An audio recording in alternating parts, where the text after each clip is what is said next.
I'm Elizabeth at Literary Princess, and today I'm doing the mid-year book Freakout tag. So I wasn't tagged, but I actually do this every year. I usually do it on my Tumblr, but since I'm on BookTube now, I'm doing it here. So there are 13 prompts. Let's jump right in. I'm sorry, I'm gonna be looking at my computer a lot because I actually don't have that many of the physical books. A lot of them were either library books that I've returned or they were ebooks. Oh. All right. So first up, best book that you've read so far in 2022. And there's actually a tie for this, which I don't know if that's ever happened in all the years that I've been doing this, but it's happened this year. So it'll be interesting to see if it ends up being a tie in the end, at the end of the year, or if something else comes sweeping in the second half that just blows me away. But the first one is The World Cannot Give by Tara Isabella Burton. This is about a young girl who goes to a boarding school and becomes infatuated with this girl named Virginia, who is the lead soprano in the choir. This blew me away. I love this. I recognized where people would have problems with it, but they didn't matter to me. I love stories like this. It's very much in the dark academia subgenre. I like obsessive, kind of unhealthy queer relationships. I don't know, but I mean, if you remember last year, if you've been watching my channel for a bit, you'll know that my favorite book was These Violent Delights by Mike Nemmer-Reaver, which features a very dysfunctional, very unhealthy queer relationship. So does this! So, are we sensing a pattern? Probably. But this was so good. I loved it. I loved the way that Burton drew Virginia as a character. It was just stunning. I adored it. So much so that I actually read the as an ARC, and I went out and bought it when it came out. I went to the bookstore specifically to get it. And the kid that sold it to me was like, "Oh, I hope you enjoy your book." I'm like, "Oh no, I know I will. I already read it." He was like, "What?" Yeah. Anyway.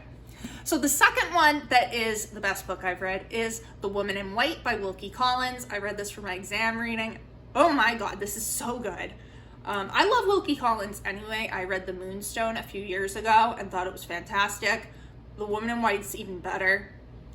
I just love the way he tells stories. He's so good at it. And it's creepy, but I love all the different characters. He does such a great job creating his characters. I love the different narrations, so we switch between several different narrators. It's just great. So we will see if those remain on top or if something in the second half of the year beats them out. I don't know. It's like a high bar. That's going to be hard. All right, what is the best sequel you read so far in 2022? I haven't actually read a whole lot of sequels, but this would have to be Heartstopper Volume 4. So I read Heartstopper Volume 1 last year, and I've read the next 3 in the series this year. But Volume 4 is by far my favorite. It deals with, so the whole series deals with Nick and Charlie, who are 2 high school boys who become friends and then fall in love. Charlie has an eating disorder, and this book very much deals with it. And I just appreciated Oseman. It's by Alice Oseman. Did I say that? I don't think I said that. Heartstopper by Alice Oseman.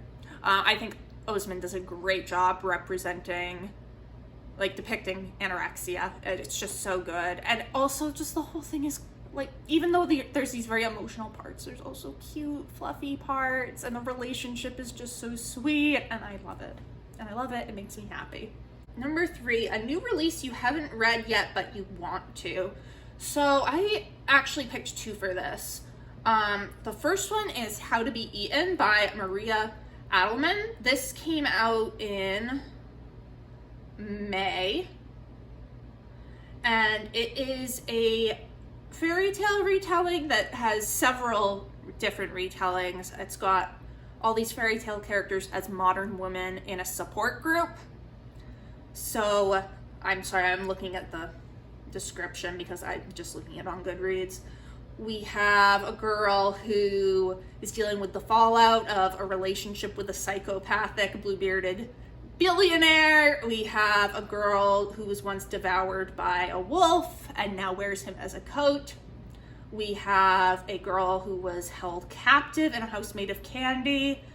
And then we have the winner of a bachelor-esque dating show who's wondering if she really got her fairy tale ending.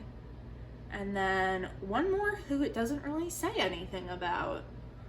So, I love fairy tale retellings. I didn't learn about this until fairly recently, but when I saw it, I was like, ooh, I want to read that, but I haven't had a chance to because I'm mostly reading exam reading.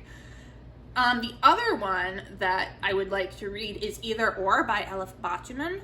And first I have to read The Idiot, which I've had on my shelf for a really long time. But because it's a sequel, but I would really like to read this. I just need to read The Idiot first, and I don't have time because I'm doing my exam reading. So, you know. Number 4, most anticipated release for the second half of the year. I had to think really hard about this because I was like, I don't have any.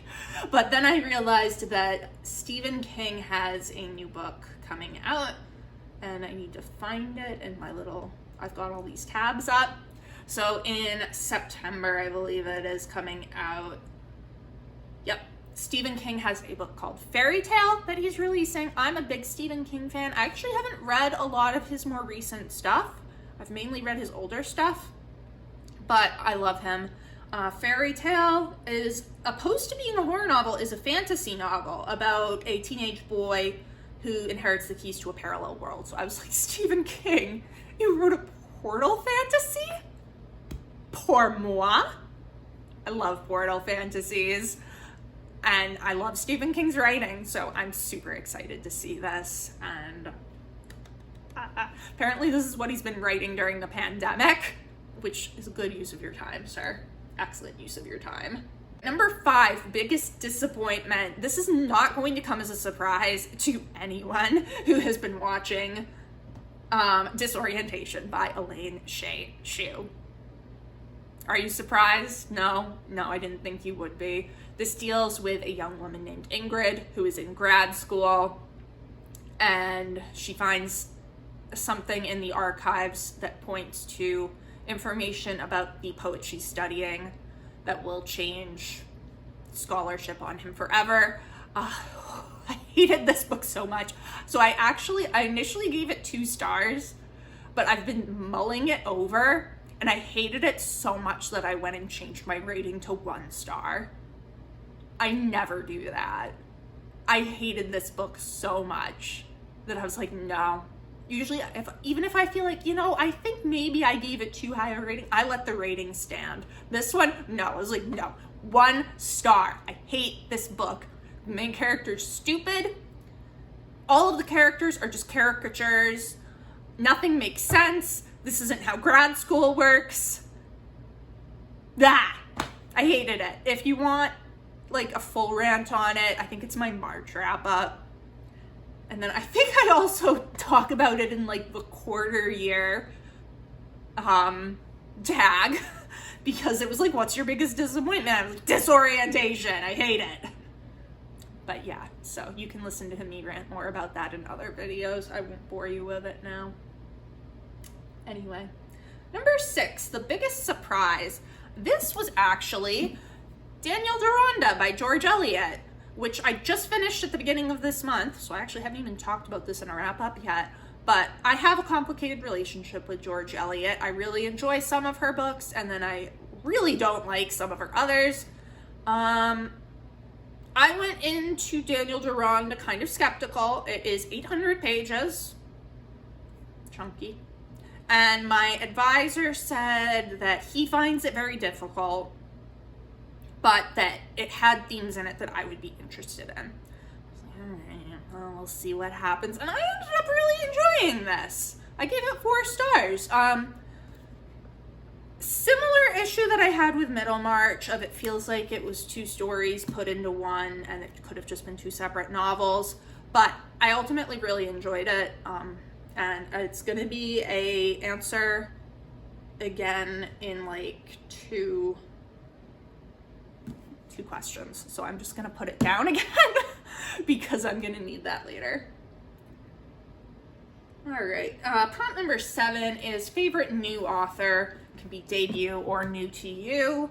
So I picked Ava Reid for this. I just read her new release, Juniper and Thorn, and wow, this was fantastic. Holy shit. I thought it was amazing. I think Reid's a great writer. I cannot wait to read her other book. She wrote The Wolf and the Woodsman, which has been on my TBR. And then I have no time. But I got an arc of Juniper and Thorn. So I actually just finished it on Sunday night. So today's Monday. Did I finish it? No, I finished it Saturday night. Today is Monday. I finished writing my review Sunday night. And the review is going up today, which is going to be several weeks before you see this video. But I love this. I can't wait to read more from her. Number 8, newest fictional crush. Don't have one. What was my last fictional crush even? I don't know. I don't really have them. I just don't. Like, I'd rather see the characters in the book end up together than dream about me being with them. Like, Number 9, newest favorite character. So here we go with Daniel Deronda again, but Daniel Deronda is not my favorite character because he's kind of boring. Square. He's square. I don't know how else to say that. But Gwendolyn Harleth, who is really who the book should be named after because she's more the main focus than Daniel Deronda. But oh my God, George Eliot did amazing with her. She's not likable necessarily, but she's just such a well-drawn character. I understood her. I felt for her. And I liked her. Even though she's not likable particularly, I liked her. She just, amazing.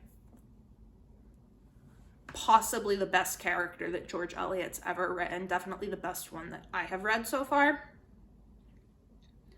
All right. Number 10, a book that made you cry. I don't know if I actually cried at any books this year, but there's 2 that would have gotten me close.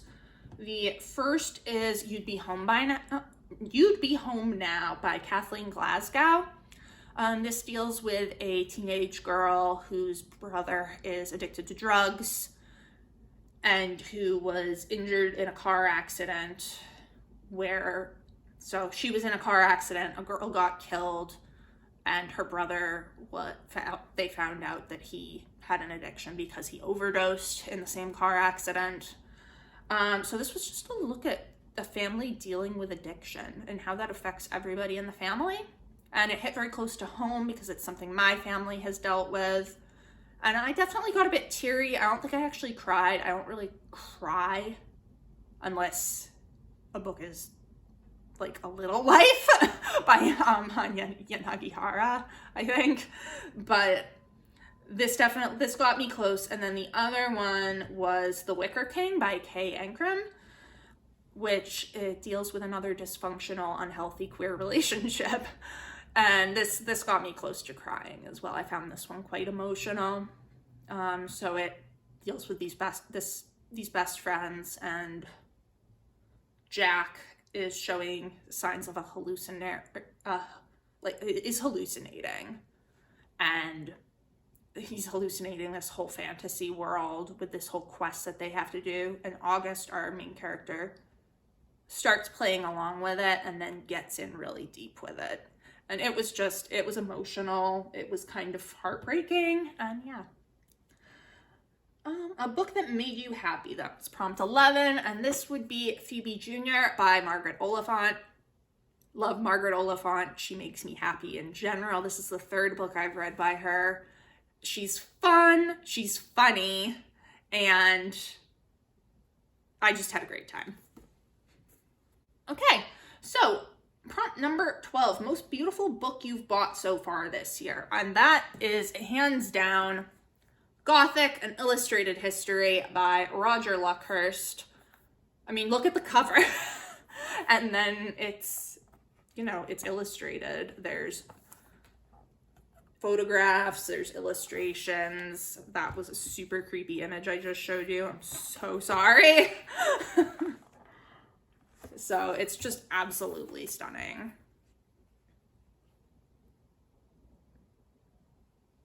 Yeah, I mean, oh hey, Rosemary's Baby. That movie was weird. All right, so yeah, definitely the most beautiful book I've bought. And then prompt number 13, what books do you need to read by the end of the year? I could send you the list, but we'd be here forever if I actually read off everything that I need to read by the end of the year. But I have a lot of exam reading to do.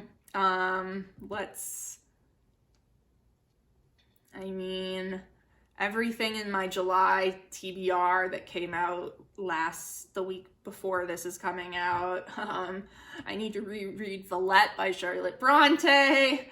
I need to reread Heart of Darkness. I hate Heart of Darkness. I need to read Confessions of an English Opium Eater. I need to reread Bleak House. I need to reread Test of the D'Urbervilles. I need to read... I've read all those. I need to read some of Oscar Wilde's plays. I need to read a bunch of poetry. God, so much poetry. I need to read several books by obscure Victorian women writers, including The Clever Women of the Family by Charlotte Mary Young, Marcella by Mary Ward, Thelma by Marie Corelli, and then I've got quite a bit of feminist theory, including, what more do I have to read here? I have to read The Mad Woman in the Attic, which I've read part of before, so that shouldn't be too bad. I have to read Sister Outsider by Audre Lorde, The Subjection of Women by John Stuart Mill, On Lies, Secrets, and Silence by Adrienne Rich, How to Suppress Women's Writing by Joanna Russ. Yeah. I've got a lot to do.